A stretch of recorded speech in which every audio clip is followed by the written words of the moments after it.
नाम उच्चारण ही कर लेना व्यक्ति को पार लगा देता है। मात्र उच्चारण ने यहाँ के लिंग में से किसी ज्योतिर्लिंग में अगर मनुष्य बनकर भी ना आए, मानव का शरीर भी नहीं मिला, मान लो नहीं मिला,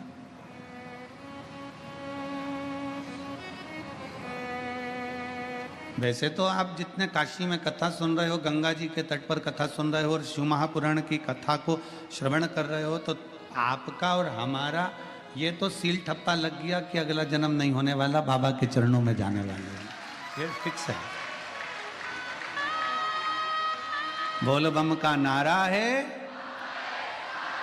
सारी समस्या का हल। कोई लेट बनता है, कोई जल्दी बनता है, शिव को जल चढ़ाने वाला एक दिन सेठ जरूर बनता है। तो ये तो निश्चित हो गया कि जन्म नहीं होना, वापिस बार बार बार बार बार बार नहीं आना अपने को, तो अपने और फिर निवेदन है, अगर वैकुंठ जाएंगे तो वापिस आएंगे, नरक जाएंगे तो वापिस आएंगे, और कैलाश चले गए तो फिर आओगे नहीं। यहीं अपना घर है, बाबा की नगरी में अपना निवास है, तो ना कहीं जाना है ना कहीं आना है, यहीं पर सब आए, अपने को नहीं जाना।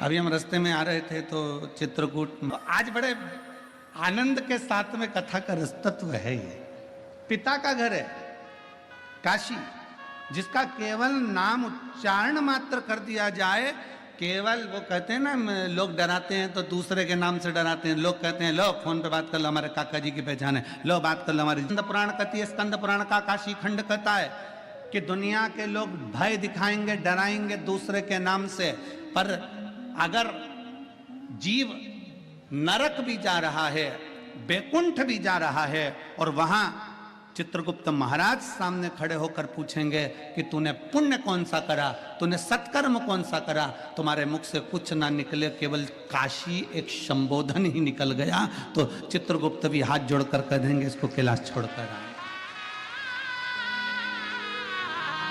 ये साधारण भूमि नहीं है, ना जाने कितना तप, कितनी साधना, कितनी आराधना, पूरा ब्रह्मांड, पूरी सृष्टि जल में मग्न हो जाती है।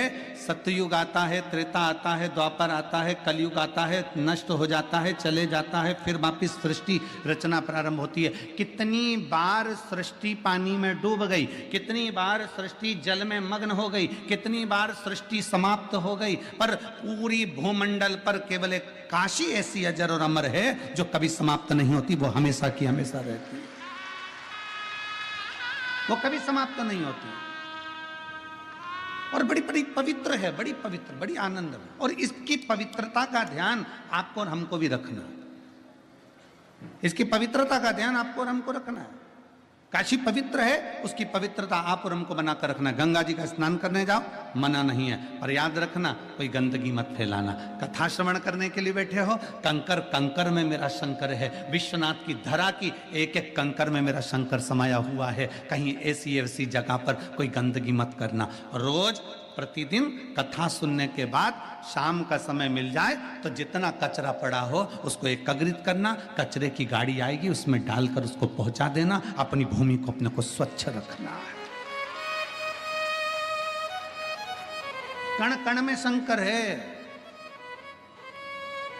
स्नान करने जाओ तो ध्यान रखो कि गंगा में हम स्नान कर रहे हैं, कोई बेकार वस्त्र वहां न पटक के आ जाए, कोई जूतल चप्पल हम वहां न पटक कर जाए, कोई चीज हम वहां न पटक कर जाए, इसका स्मरण रहे। काशी की पवित्रता का ध्यान आपको और हमको रखना है।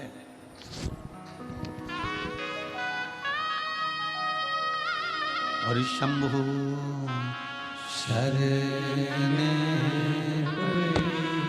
मांगू घड़ी रे, दुख कारो दया करी दर्शन शंभो शरण पड़ी मांगू घड़ी दुख काटो दया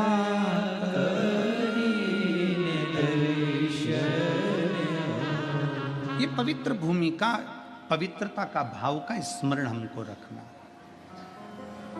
प्रतिदिन कथा छूटने के बाद में आपका नियम होना चाहिए कि मैं इस पवित्र धरा पर, कोई बिस्कुट का पैकेट पड़ा है, कोई छिलका पड़ा है, कोई केले का छिलका पड़ा है, कोई सामान पड़ा है, उसको इकट्ठा कर कर एक जगह रख दीजिए। पवित्रता का ध्यान रखें। हम बहुत कुछ नहीं कर सकते काशी में आकर,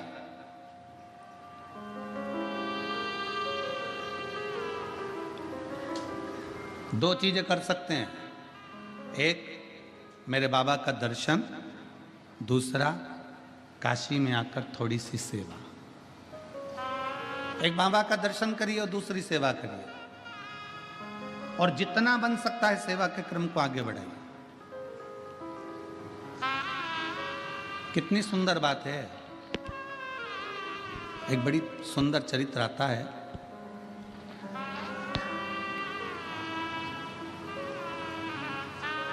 एक पुलोमा असुर है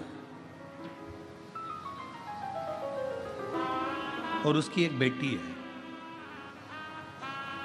जिसका नाम सची है, जो इंद्रदेव के साथ में ब्याही है। सची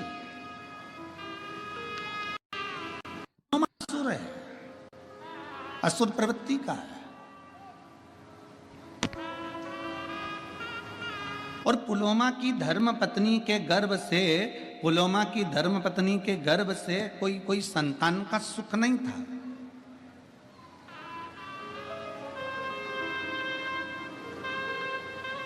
पुलोमा की धर्म पत्नी के गर्भ से कोई संतान नहीं थी, कोई औलाद नहीं थी। असुर है पुलोमा, असुर प्रवृत्ति का है पुलोमा, पर संतान का सुख नहीं था। अब उसको जब संतान की प्राप्ति नहीं हुई, बड़ा क्रोध में आ गया, बड़ा गुस्से में आ गया। करे तो करे क्या? पुलोमा ने विचार कर लिया कि अब देवताओं ने मुझे संतान नहीं दी है, इसलिए मैं सारे देवताओं को परेशान कर दूंगा। मुझे औलाद का सुख नहीं प्राप्त हुआ है तो मैं सारे देवताओं को परेशान कर दूंगा। सारे देवताओं के पीछे पुलोमा पड़ गया, सारे देवताओं के पीछे। बैकुंठ जाए, वहां भगवान नारायण को परेशान करे। ब्रह्मलोक में जाए, ब्रह्मा जी को परेशान करे। इंद्रलोक जाए तो इंद्र को परेशान करे। जहां जहां गरुण वरुण जितने लोक है, सारे लोकों में जाता और सबको परेशान करता, सबको कष्ट देता, सबको कष्ट, सबको परेशान करता, सब परेशान। एक दिन पुलोमा की पत्नी ने पुलोमा से कहा कि एक बात बताओ कि तुम रोज रोज चले जाते हो और हाहाकार मचा हुआ है, सारी दुनिया में तुम्हारा हाहाकार चल रहा है, कहीं तुम सबको परेशान कर रहे हो। अब की बार मैं चाहती हूं कि जब तुम किसी देवता को परेशान करने के लिए जाओ, कष्ट देने के लिए जाओ, तो उस समय मैं आपके साथ चलूंगा।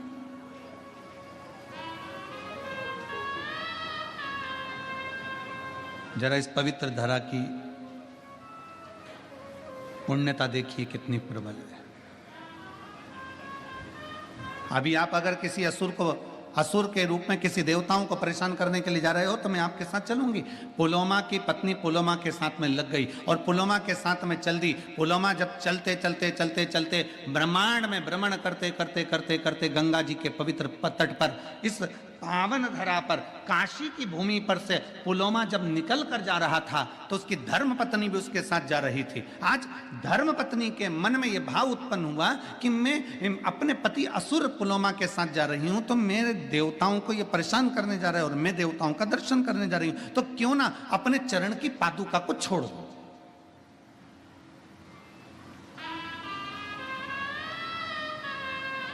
अपने चरण की पादुका को मैं त्याग दूं। कभी कभी आपके मन में भी ऐसा भाव जागृत होता है जब आप विश्वनाथ जी का दर्शन करने के लिए जाते हैं। कभी कभी आपके मन में भी यह भाव जागृत होता है जब आप गंगा जी का स्नान करने के लिए जाते हैं।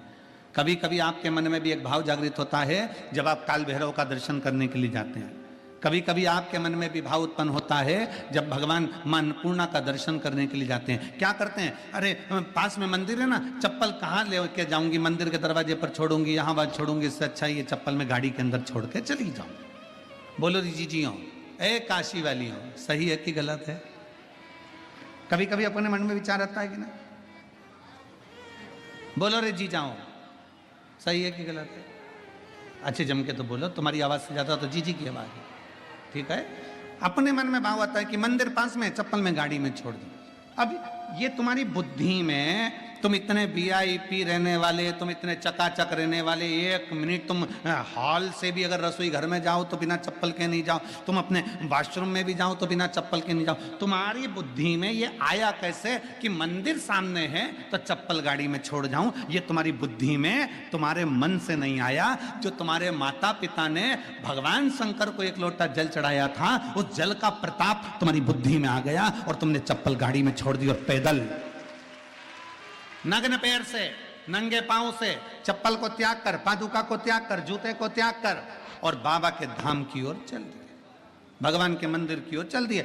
मंदिर पास में, तुम चाहते तो चप्पल को साथ पहन कर जाते, द्वार पर छोड़ देते, पर तुम्हारी बुद्धि में जो आया वो भगवान शिव की कृपा से आया। पर चप्पल का त्याग करा, नंगे पैर चलकर जा रहे हो, नंगे पैर चलकर जा रहे हो। अब पुलोमा की पत्नी ने विचार करा कि मेरा पति तो असुरों को, असुर प्रवृत्ति का और देवताओं को परेशान करने जा रहा है।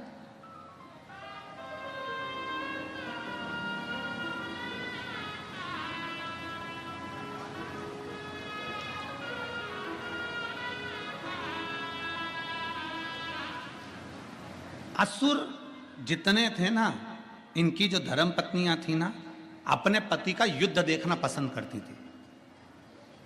रामचरितमानस में एक बड़ा सुंदर भाव आया। रामचरितमानस में रावण मर गया, मंदोदरी रो रही है। रावण मर गया, मंदोदरी रो रही है,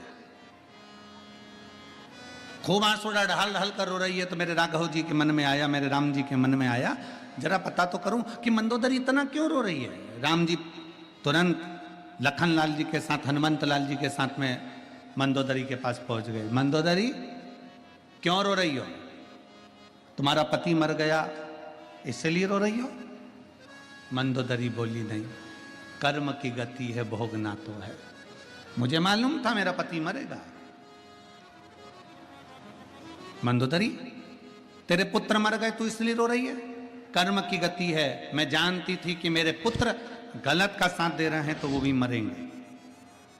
मंदोदरी, तेरा देवर कुंभकर्ण मर गया इसलिए रो रही है? नहीं, कर्म की गति है, वो भी भोगना है। तेरा पूरा राक्षस कुल समाप्त हो गया मंदोदरी, तू इसलिए रो रही है? मंदोदरी कहती है नहीं, मेरा रोना इसलिए भी नहीं है। फिर मंदोदरी तू रो क्यों रही है? किस लिए तुझे रोना आ रहा है? तो मंदोदरी कहती है मैं रो इसलिए रही हूं कि दरवाजे पर इतने दिन से राम आकर खड़े थे और मैं दरवाजे के बाहर निकलकर उसका दर्शन ना कर सकी, इसलिए रो रही हूं। लंका के दरवाजे पर राम खड़े थे और मैं उसका दर्शन ना कर पाई। लंका के दरवाजे पर राम आकर खड़े थे और मैं उनका दर्शन ना कर पाई। तो भगवान राम ने कहा मंदोदरी, ये कोई अच्छी बात थोड़ी ना है कि किसी अच्छे कुल की स्त्री बाहर निकलकर दर्शन करने के लिए बाहर आए। नहीं स्वामी, अगर मैं मेरे पति से कहती कि मुझे युद्ध का दर्शन कराना है तो मेरे पति युद्ध का दर्शन कराते। मैं युद्ध देखने के लिए नहीं आती, केवल आपका दर्शन करने के लिए आती कि मेरे दरवाजे पर राम आए हैं तो उनका आदर कर लूं, सम्मान कर लूं, सत्कार कर लूं, उनका दर्शन कर लूं, उनका दर्शन कर लूं, बस उनको प्रणाम कर लूं। राम जी ने कहा मंदोदरी तुझे युद्ध देखने का इतना शौक है? नहीं, शौक नहीं है, केवल आपके दर्शन का शौक है। ठीक है मंदोदरी, ये दशरथ पुत्र राम आज तुझे वचन देता है, अगर तू युद्ध का दर्शन करना चाहती थी तो मैं तुझे युद्ध का दर्शन कराऊंगा, पर इस जन्म में नहीं मंदोदरी, मेरा जो अगला अवतार होगा कृष्ण अवतार, तब मैं तुझे युद्ध के मैदान में खुद बुलवाऊंगा। तू जब तक मंदोदरी कहती है मैं तो मर जाऊंगी, मेरे प्राण छूट जाएंगे, भगवान कहते तुझे मरने भी ना दूंगा। और आया था समय, आप सभी ने महाभारत का एक सुंदर चरित्र श्रवण करा होगा। भीम ने शब्द कह दिया था द्वारकानाथ के सामने, द्वारकाधीश चिंता करने की जरूरत नहीं है, ऐसे कौरवों की सेना को तो मैं मरोड़ कर छोड़ दूंगा और तोड़कर इनको फेंक दूंगा, इनको तो मैं जीवित नहीं रहने दूंगा। जब भगवान द्वारकानाथ के शब्द सुना तो द्वारकाधीश को लगा कि पांडवों में सबसे ज्यादा अभिमान भीम को अपनी वीरता का है, ये बर्बाद कर देगा, ये समाप्त कर देगा। और भीम को इतना अहंकार आना है तो ये भीम कहीं ना कहीं समाप्ति की ओर लेकर जाएगा। इसलिए भगवान द्वारकानाथ ने कहा भीम युद्ध मार्ग में लड़ना, तुम्हें अपनी वीरता का अहंकार है, हम जानते हैं, तुम जाओ एक काम करो, लंका जाना, वहां से मंदोदरी को लेकर आओ, मंदोदरी को लेकर आना और कहना कि मुझे युद्ध के मैदान में युद्ध का दर्शन कराने के लिए द्वारकानाथ ने बुलाया। मंदोदरी कौन? भीम पूछ रहे हैं। तो भगवान द्वारकानाथ कहते हैं पहले लंका में जाओ, मंदोदरी को लेकर आओ। भीम लंका में गए, भीम ने जाकर लंका में प्रणाम किया और पूछा कि मंदोदरी कहां रहती है। बूढ़ी सी मंदोदरी अपने कक्ष में बैठी हुई थी। भीम ने जाकर प्रणाम कर कर कहा मंदोदरी हो? हाँ, चलिए, कौरव और पांडवों का युद्ध होने वाला है, उसका दर्शन करने के लिए द्वारकानाथ ने बुलाया है। मंदोदरी की आंख से आंसू बह गए। द्वारिकाधीश, मेरे राम जी का अवतार हो गया, प्रणाम करती हूं मेरे द्वारकानाथ को। द्वारकानाथ? किसका युद्ध है? मेरे द्वारकाधीश युद्ध लड़ रहे हैं? भीम कहते हैं द्वारकानाथ युद्ध नहीं लड़ रहे, मेरे जैसे शूरवीरों का युद्ध है।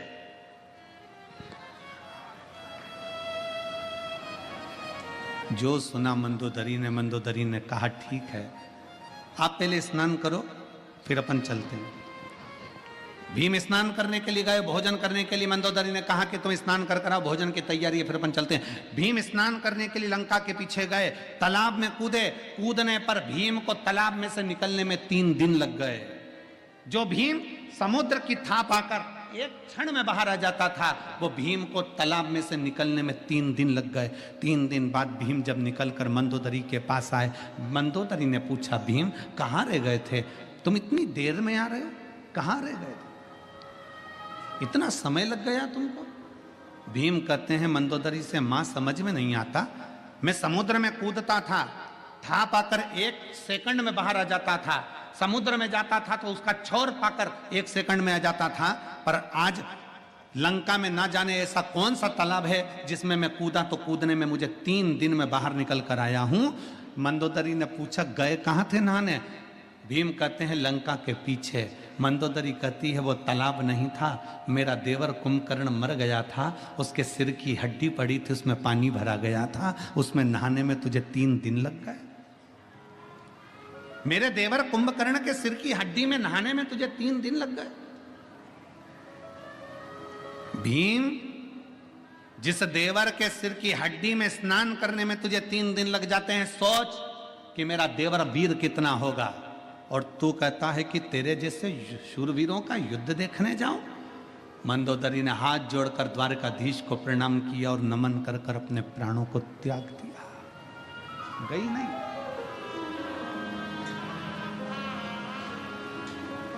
असुर प्रवृत्ति में जन्म लेने वाली कई असुर राजाओं की धर्म पत्नियां भी ये चाहती थी कि भगवान का दर्शन हो जाए। उस समय उसमें एक पुलोमा की धर्म पत्नी थी। पुलोमा का धर्म पत्नी जब भ्रमण करते करते करते करते अपने पति पुलोमा के साथ में इस काशी की पवित्र धरा पर आती है और पुलोमा की पत्नी काशी की पवित्र धरा पर आती है। आते आते पुलोमा की पत्नी ने विचार करा कि अब मैं अपनी पादुका का त्याग कर देती हूँ। ये पादुका का त्याग करना भी मतलब आप अगर किसी मंदिर में जा रहे हो, देवालय में जा रहे हो, शिवालय में जा रहे हो, कुछ दूरी पर अपनी पादुका, अपनी चप्पल को छोड़ देना भी यह हमारे जीवन की एक कृतार्थता है।